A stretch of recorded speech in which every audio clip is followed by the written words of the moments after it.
So a couple days ago, we got the new wheels and tires installed onto the 2020 Ecodiesel Wrangler. And obviously the next thing is going to be the lift. While these 37 by 12.5 inch Nitto Trail Grapplers do fit without any lift on the Rubicon, it's not going to make do for some off-road adventures. So I've been driving it around all week since getting the tires installed. In the front, I can go full lock to lock and turn around in a circle in a parking lot and over bumps and stuff. There's no hitting in the front. In the back, there is a little bit, and it's mostly with the fender liners.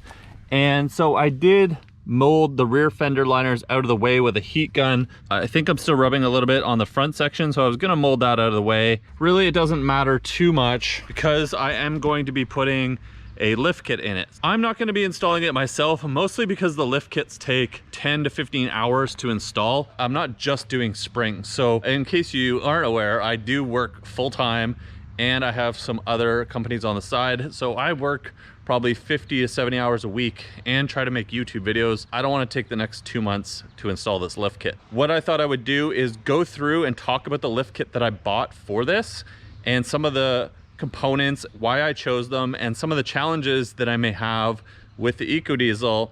And then I'm going to drop it off at my good friend's house who has a shop, and he does lots of Jeep installs. He did all of the work on the JK that I wasn't able to do, and he's going to install the kit. And then when it's done, I will post up another video and we'll walk through the whole kit and everything that went on and how it got installed and any problems that he ran into. And then hopefully we can get to some off-roading. Now, I was really trying to hold out for some skid plates for the Ecodiesel before I got into any serious off-roading, because there's so much exposed underneath that I'm worried about more than a gas model, particularly around the emission stuff. So all of the exhaust system, where it has all of the regulated emissions control pieces, and there's a lot hanging down, exposed wires and tubes as well. On the back, the DEF, or the diesel exhaust fluid tank, is hanging down quite low behind the rear axle. And so I was really trying to get a whole skid plate system. I've talked to a couple vendors and it shouldn't be too much longer. So I've got a pile of stuff in the garage that I want to unbox and go through and make sure I have all the right stuff.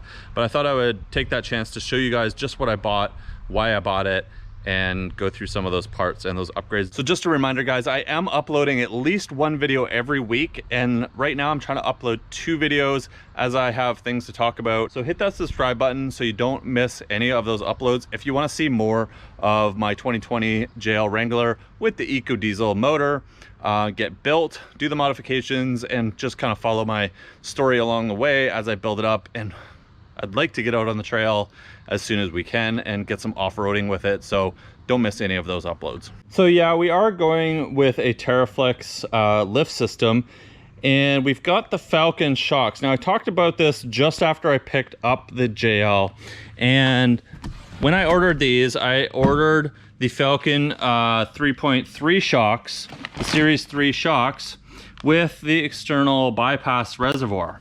And I wanted to try these out because, well, the reservoir helps with cooling and just a better ride, but they also have adjustability on them.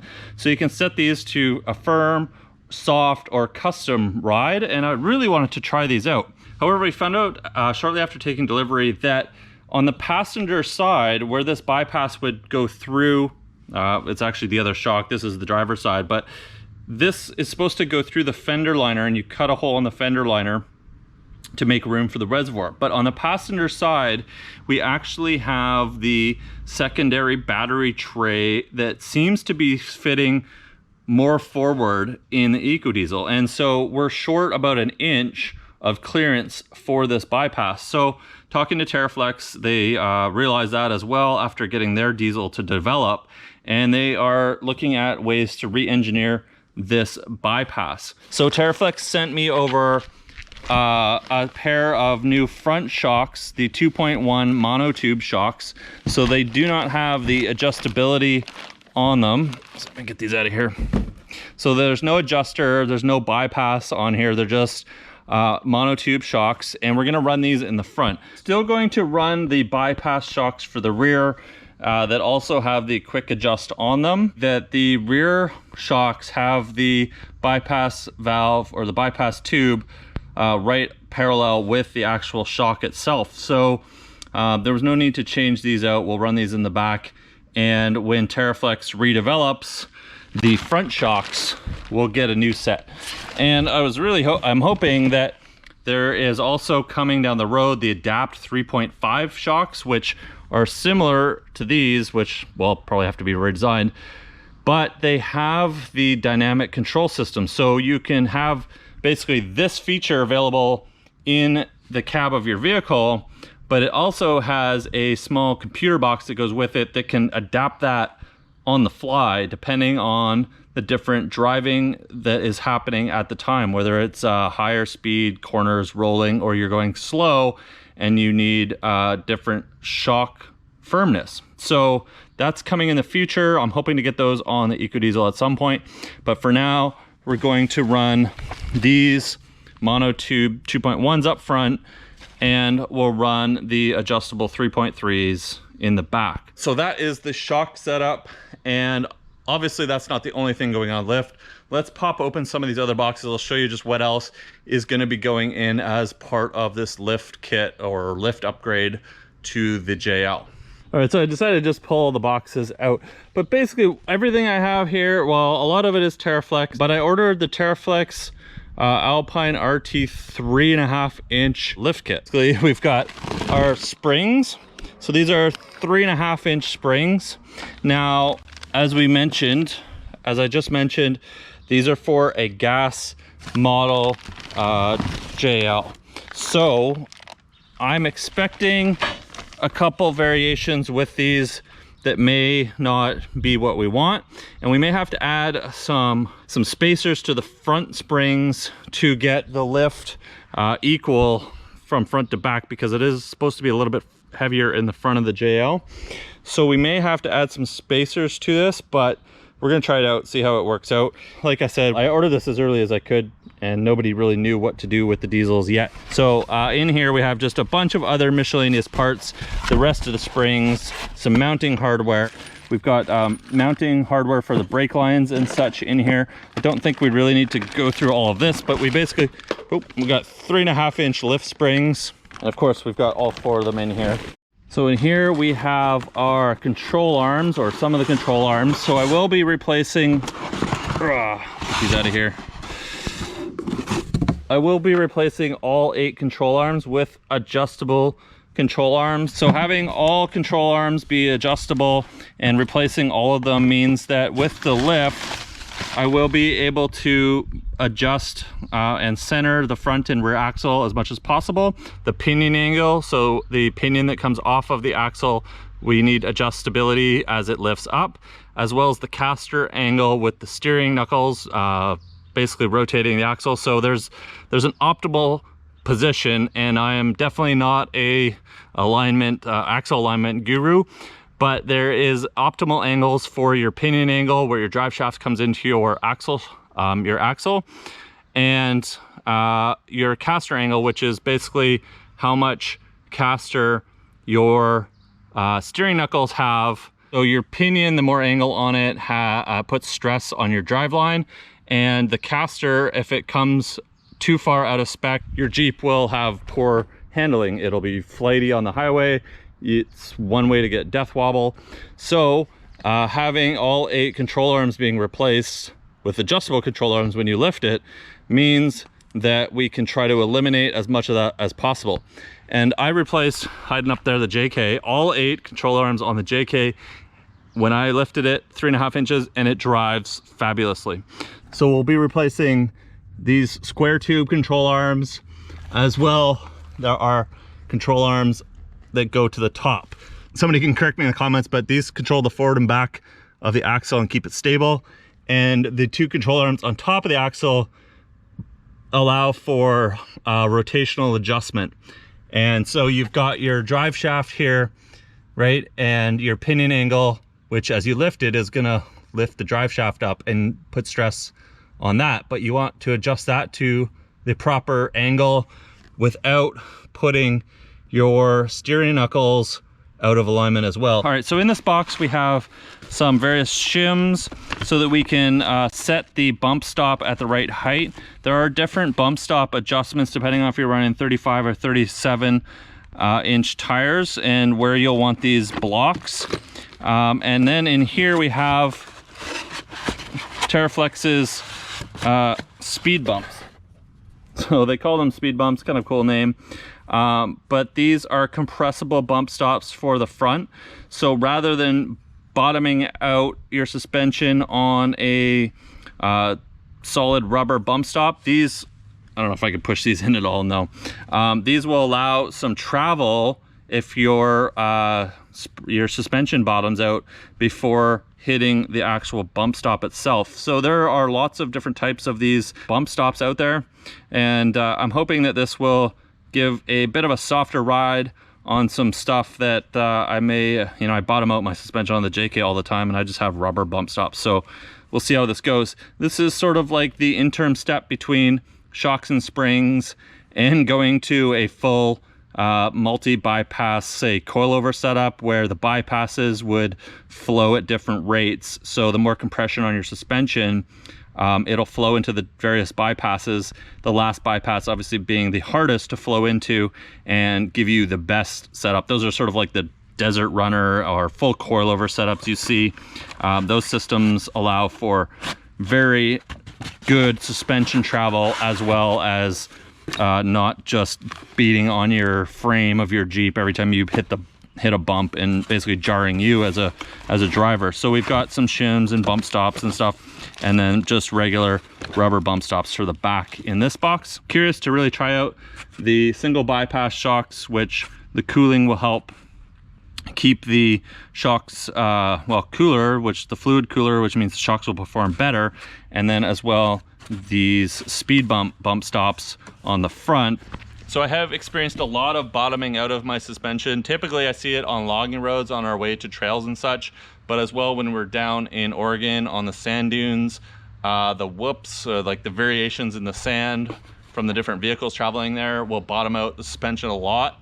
So I'm hoping this will help with that without going all the way to a full bypass coilover setup, but we'll see how it goes. So part of this is kind of testing things out.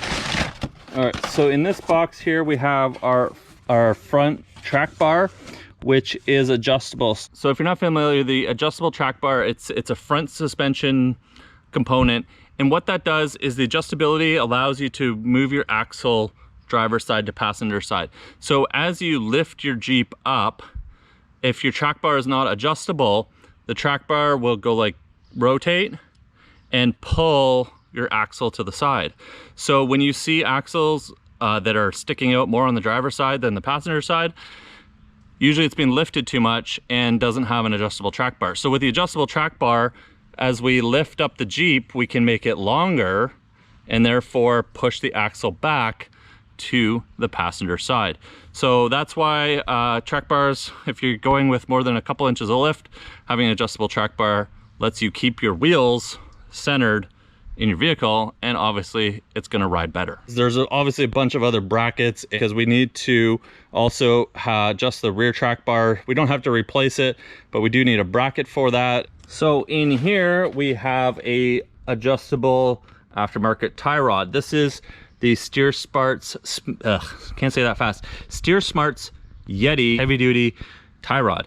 And so this is the tie rod with the end linkage and tie rod ends. And so the tie rod is this here. This goes from steering knuckle to steering knuckle and essentially ties your wheels together, because all of your steering comes down from your steering box over on the passenger side. And then to control the driver's side wheel, your tie rod goes across and pulls it in sync with your passenger side.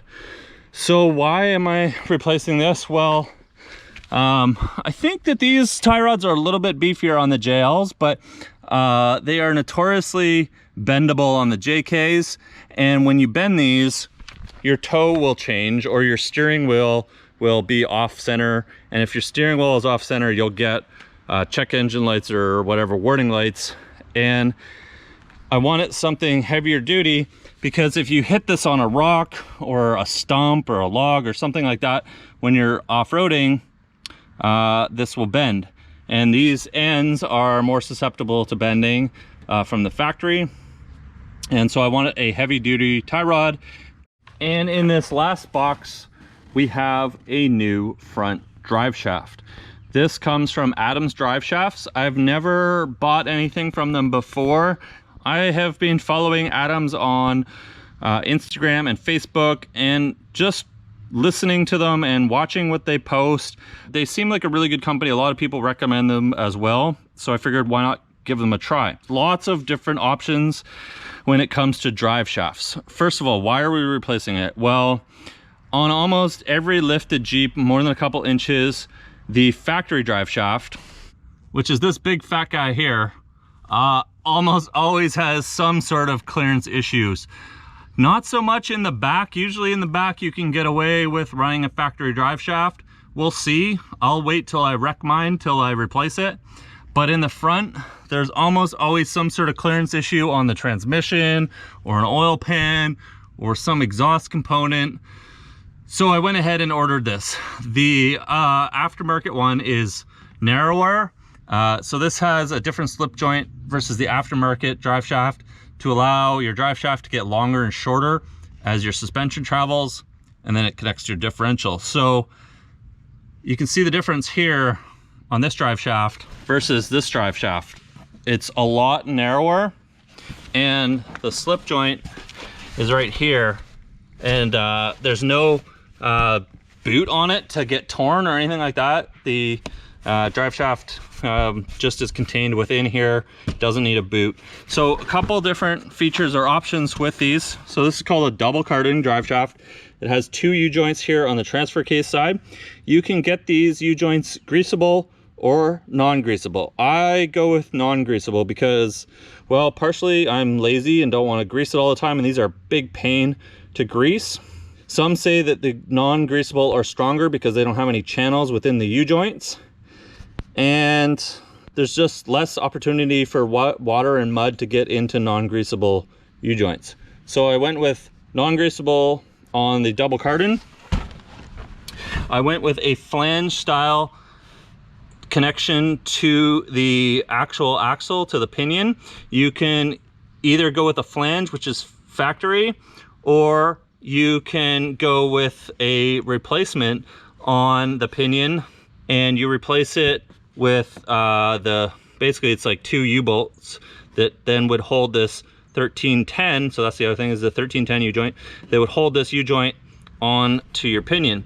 When you do that though, you have to be very careful, because when you remove the flange off your axle, it has to come back the exact same inch-pounds of torque. Otherwise there's a crush sleeve in there that will get racked and all this kind of stuff. So I just went with a flange. It's a little easier to replace.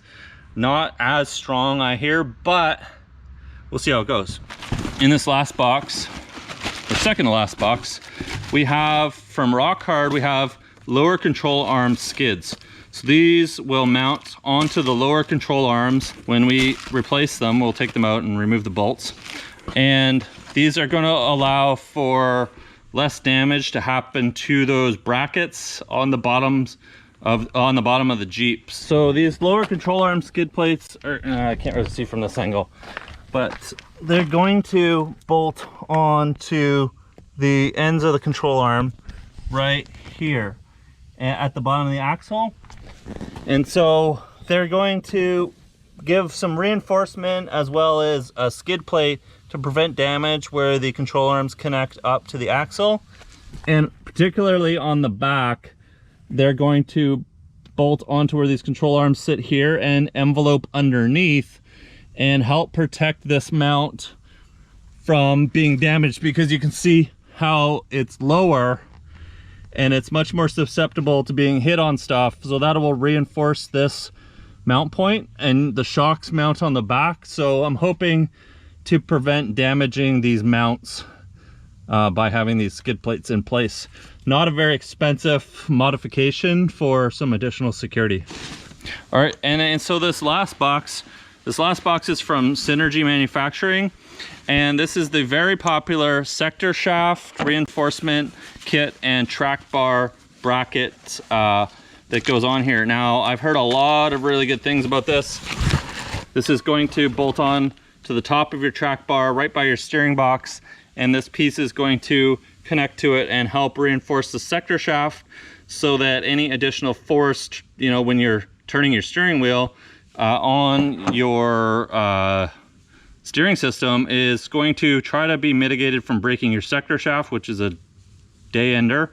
As well, this track bar reinforcement bracket is supposed to help firm up the steering and cut some of the dead spot in the steering wheel when you're going in a straight line. When you turn the steering wheel and you don't get any reaction from the wheels, there's quite a bit of a dead spot even on the new JLs, even on the Ecodiesel or gas models. And some people have said that this is due to the steering box and track bar bracket flexing on the frame a little bit. I haven't investigated it completely, but I've heard a lot of good things that this is supposed to reduce that flexing while protecting your sector shaft with the additional force that is going to be used to turn your drag link and your bigger wheels. Mostly, I want this to take out the dead spot and firm up my steering wheel a little bit. So we're gonna get all of this. So we're gonna get all of this installed over the next week or so, and then get the Jeep back, and it is gonna be sitting higher. We're going to evaluate, this lift kit, see what differences it may have with the gas model springs and the weight being different on the diesel. I'll provide some feedback to Teraflex, and we may, if we need to add any spacers to any of the corners, while they redevelop, if needed, newer springs for the additional weight of the Ecodiesel. So this is part of the fun. I mentioned this in some other comments. People asked me what lift I was going with. Honestly, this is part of the fun, is figuring things out. I'm using a bit of my experience talking to other people like Epic Adventure Outfitters, who just installed their lift on their Ecodiesel, and as well other people that I know who've done a lot of lift installs and coming up with really good solutions and working with great vendors like Teraflex. That's it for this video. Quick walk around of the suspension. Leave a like if you enjoyed this. I'll see you guys soon in the next upload.